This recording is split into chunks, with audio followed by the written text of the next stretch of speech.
Hola a todos, bienvenidos. Vamos a ver el concepto de molécula y el concepto de ion. Para esto es recomendable, recurrir a fuentes que son confiables o que son autoridad en los conceptos. Entonces recomiendo ir a la EUPAP, sencillamente en un buscador colocar, por ejemplo, concepto de molécula EUPAP o cualquier concepto químico, ¿sí? La EUPAP es la autoridad en química, entonces deberíamos buscar en esa fuente y no buscar, en Wikipedia o cosas así, aunque muchos conceptos de estos son copiados de esta fuente. Sin embargo, puedes comparar el concepto que es tomado de la EUPAP. Dice que molécula es una entidad eléctricamente neutra que consta de más de un átomo, n es mayor a 1, y corresponde a una depresión en la gráfica de energía potencial. Entonces es importante ver aquí que es una entidad eléctricamente neutra, o sea que una molécula no tiene carga. Hay moléculas que tienen carga, por ejemplo, el ADN aislado, puro, es una molécula, ¿sí? No tiene carga. Sin embargo, si vamos a la célula, el ADN tiene cargas. Entonces, en este caso, no podríamos usar la palabra molécula, sino molécula cargada, ¿sí? Sería, la forma más adecuada para que no salgamos de esa definición que es, férrea y estricta. Molécula cargada, podría ser en este caso. Y corresponde a una depresión en la gráfica de energía potencial. Esto puede ser un poco complejo, para las personas que no han estudiado química a fondo, pero esto sencillamente es la formación de un enlace. Una molécula está formada por enlaces, en este caso enlaces covalentes, se refiere a eso.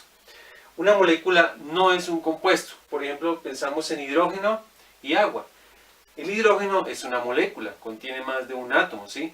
Hay que tener cuidado aquí en que pensar que por ejemplo, el argón, que es un gas noble, hablar de moléculas de gases nobles, es solamente un átomo, N no es mayor que 1. Entonces los gases nobles son átomos, no son moléculas. El hidrógeno es una molécula, el agua también es una molécula, H2O, pero el hidrógeno no es un compuesto, mientras que el agua sí es un compuesto.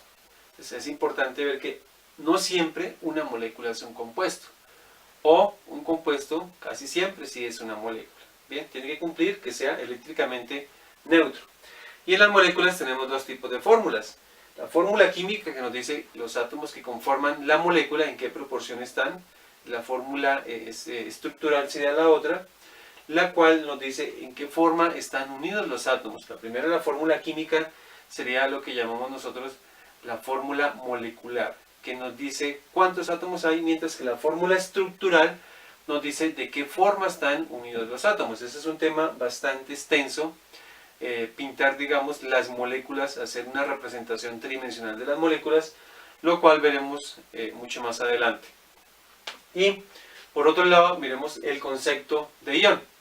Dice, es una partícula atómica molecular que tiene una carga eléctrica neta. Lo importante aquí es que la carga es neta, ¿sí? O bien puede ser positiva o bien puede ser negativa, para hablar de iones. Cuando tenemos iones positivos los llamamos cationes, y cuando tenemos iones negativos los llamamos aniones. ¿Cómo se forma un ion? Pensemos en el sodio. Tenemos el sodio, el átomo neutro, que tiene 11 protones y 11 electrones. Sencillamente, para formar el ion sodio, que sería perder un electrón, pasaríamos de 11 electrones a 10 electrones. Fíjate que el núcleo, los protones permanecen igual, y eso ocurre en los cambios químicos. En los cambios químicos no se toca el núcleo, solamente los electrones son los que se mueven y reconfiguran el átomo para dar la diversidad de compuestos. Entonces quedamos con 10 electrones y 11 protones, o sea que hay una carga positiva de más.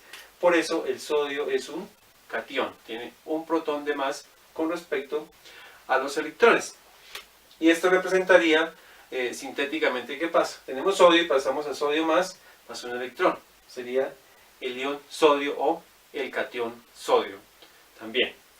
Y en el caso de un anión, partimos del cloro positivo, tiene 17 protones en el núcleo, y lo que hace el cloro es ganar un electrón. Entonces ahora pasó de 17 a 18 electrones y quedó con una carga neta negativa. Entonces por eso escribimos Cl- para representar que estamos hablando del anión sodio con carga negativa. De esta forma tendríamos para cualquier elemento la formación de aniones o de cationes. Nos vemos en un siguiente tema.